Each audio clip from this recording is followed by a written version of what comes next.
বৈশ্বিক জাহাজ শিল্প বা শিপিং ইন্ডাস্ট্রির জন্য এটি হতে যাচ্ছে কার্বনমুক্ত ভবিষ্যতের এক জাদুকরী চাবিকাঠি।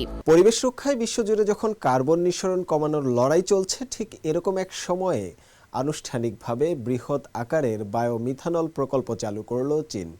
এটি কেবল একটি জ্বালানি প্রকল্প নয়, বরং পরিবেশবান্ধব জ্বালানি উৎপাদনে চীনের এক কৌশলগত বিবর্তন। এর মাধ্যমে দেশটি এখন প্রথাগত হাইড্রোজেন জ্বালানির পাশাপাশি উন্নত তরল জ্বালানি তৈরিতেও সমান গুরুত্ব দিচ্ছে। বিশ্বজুড়ে যখন কার্বন নিঃসরণ কমানোর তীব্র লড়াই চলছে, তখন পরিচ্ছন্ন জ্বালানির বাজারে এক শক্তিশালী তুরুপের তাস চালালো চীন। গত মঙ্গলবার দেশটির তাদের প্রথম বৃহৎ পরিসরে বায়োমিথানল উৎপাদন প্রকল্পের পূর্ণাঙ্গ যাত্রা শুরু করেছে। এই পদক্ষেপটি কেবল একটি কারখানার উদ্বোধন নয়, বরং এটি হাইড্রোজেন শক্তি থেকে উন্নত তরল জ্বালানিতে চীনের কৌশলগত রূপান্তরের এক বলিষ্ঠ ঘোষণা। বিশেষ করে বৈশ্বিক জাহাজ শিল্প বা শিপিং ইন্ডাস্ট্রির জন্য এটি হতে যাচ্ছে কার্বনমুক্ত ভবিষ্যতের এক জাদুকরী চাবিকাঠি। এতদিন পরিবেশ বান্ধব জ্বালানি হিসেবে হাইড্রোজেনের নাম শোনা গেলেও এর পরিবহন এবং সংরক্ষণ ছিল অত্যন্ত জটিল ও ব্যয়বহুল। চীনের এই নতুন প্রকল্প হাইড্রোজেনকে তরল গ্রিন মিথানলে রূপান্তর করে সেই সমস্যার সমাধান করেছে। এই বায়োমিথানল সাধারণ তাপমাত্রায় তরল থাকে, ফলে এটি সংরক্ষণ ও জাহাজে জ্বালানি হিসেবে ব্যবহার করা অনেক বেশি সহজ এবং সাশ্রয়ী। এই প্রকল্পের প্রাণকেন্দ্র হল এর উচ্চ প্রযুক্তির গ্যাসিফিকেশন আইল্যান্ড। এখানে কোনো খনিজ তেল বা কয়লা ব্যবহার করা হয় না, বরং ফেলে দেওয়া গাছের ছাল এবং খড়কুটোর মতো জৈব বর্জ্যকে 1000 ডিগ্রি সেলসিয়াসের বেশি তাপমাত্রায় গ্যাসিফিকেশন করা হয়।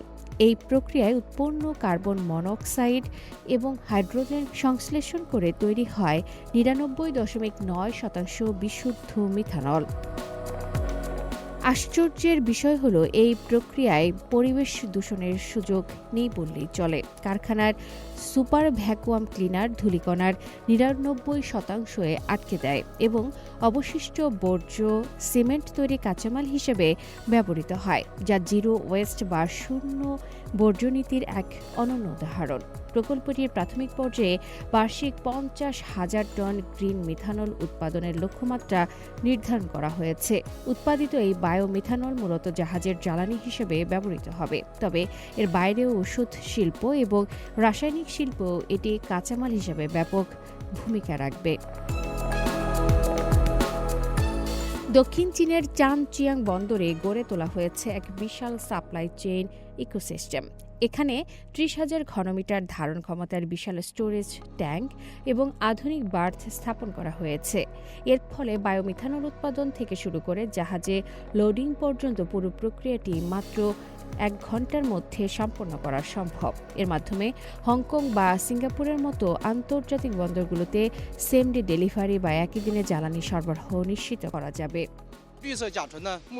প্রথাগত কয়লা বা তেলের তুলনায় এই গ্রিন মিথানল পুরো জীবনচক্রে কার্বন নিঃসরণ 85%-এরও বেশি কমিয়ে দেয়। বার্ষিক 50,000 টন উৎপাদনের এই প্রাথমিক লক্ষ্যমাত্রা সফল হলে এটি কেবল জাহাজ শিল্প নয়, বরং ওষুধ ও রাসায়নিক শিল্পেও এক বৈপ্লবিক পরিবর্তন আনবে। কোয়াংতুং, হংকং, ম্যাকাও, গ্রেটার বে এরিয়াতে সেম ডে ডেলিভারি নেটওয়ার্ক তৈরি করায় আন্তর্জাতিক বন্দরগুলোতে গ্রিন মিথানল রপ্তানি এখন অনেক সহজ ও সাশ্রয়ী হবে। এটি পরিবহনের সময় কার্বন ফুটপ্রিন্ট কমিয়ে end to end green operation নিশ্চিত করেছে। চীনের এই বায়োমিথানল প্রকল্প প্রমাণ করে যে বিজ্ঞান ও প্রযুক্তির সঠিক ব্যবহারে বর্জ্যকেও সম্পদে রূপান্তর করা সম্ভব। যদি এই মডেলটি বিশ্বব্যাপী ছড়িয়ে দেওয়া যায়, তবে সমুদ্রগামী জাহাজগুলো নীল জলরাশি পাড়ি দেবে কোনো বিষাক্ত ধোঁয়া না ছেড়েই। আফরিন মিম, CMG বাংলা।